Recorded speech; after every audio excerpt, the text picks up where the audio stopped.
uburyo bwo gutandukanya imvyaro buratandukanye. Hariho uburyo bukoreshwa imiti n'uburyo butarimwe imiti. Rero abakenyezi baratandukanye. Iyo ushaka gukoresha uburyo bwo kuvyara ku rugero bivana n'ikiringo novuga ati ushaka kuvyarirako.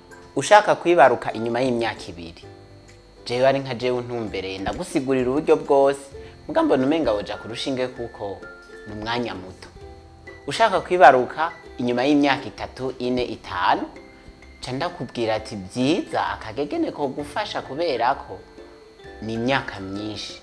Hama ushaka kwibaruka inyuma y'imyaka kurenza imyaka 5, 6, 7, 8, 10, urashaka kuja ku kanyuzi kwera kari akanyuzi kaja mu gitereko kamara imyaka 10. Mugabe iravyibusha cane canke bikondesha. None go kumenga haragatera infection canke umuntu akagasamirako. Ariko ngo haraho hacaba ikibazo hageze kusubira kuvyara canke n'amaraso ngagakama. Na kanseri ngo haraho ngo uzijama. Umuti wari wo wose kwa muganga urafise ico twitwa ingaruka mbi iyo uwukoresheje. Mugabe izo ngaruka mbi turazifasha, turazikuraho canke tugakora ibishoboka vyose kugira ngo ntizigirire ingaruka mbi ku mubiri w'umukenyezi.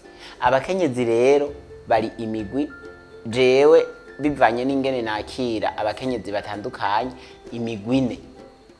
Dufatira kucerekeye amaraso canke ubutinyanga.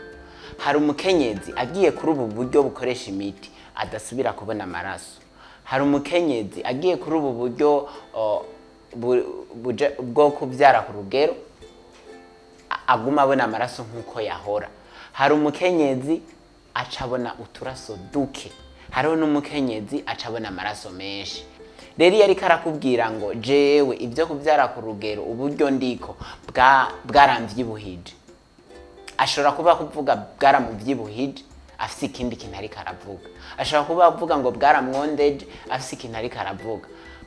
Ashobora kugira ibindi bibazo vyerekeye amagara yiwe. Mugabo iyo yamaze kubifatanya n'ubwo buryo bwo ku rugero ariko by'ukuri no kwa muganga biratugora kubimwumvisha.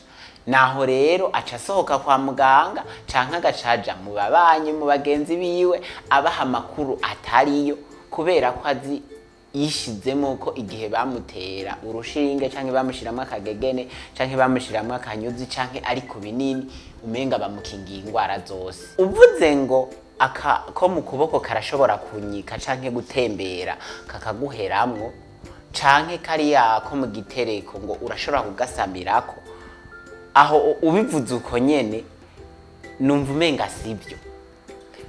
Ako mu kuboko n'udukoni 2 twa plastike. Utwo dukoni 2 twa plastike ahantu dushize niho tuguma. Gusa turaza kuja ku mibereho y'uwo mukenyezi. Twese turabizi ubuzima bw'umuntu burahinduka. Ashobora kuba yagashizemo afite ibiro 40 nakamara imyaka 5, kakazoca kamara imyaka 2 canke 3. Ageze ku mwaka wa 2 canke 3 ubuzima bugahinduka akavyibuha. By'ukuri ugiye kugira uku ku muntu w'ibiro 40 no kugenda kugira uku ku muntu w'ibiro 60, 70, nibaza ko hariho itandukaniro. Ikintu cose nibareke kubwirana hagati yabo. Nibaza ko amavuriro ari hafi na hafi. Nibasimbire kwa muganga ikintu cyose kijanye n'ingorane zashitse bakivugane na muganga. Muganga arashobora kukubwira ati ibi bintu uri kuravuga nta naho bihuriye n'uburyo, ibi navyo uri kuravuga bihuye n'uburyo, reka tugufashe kuri iki.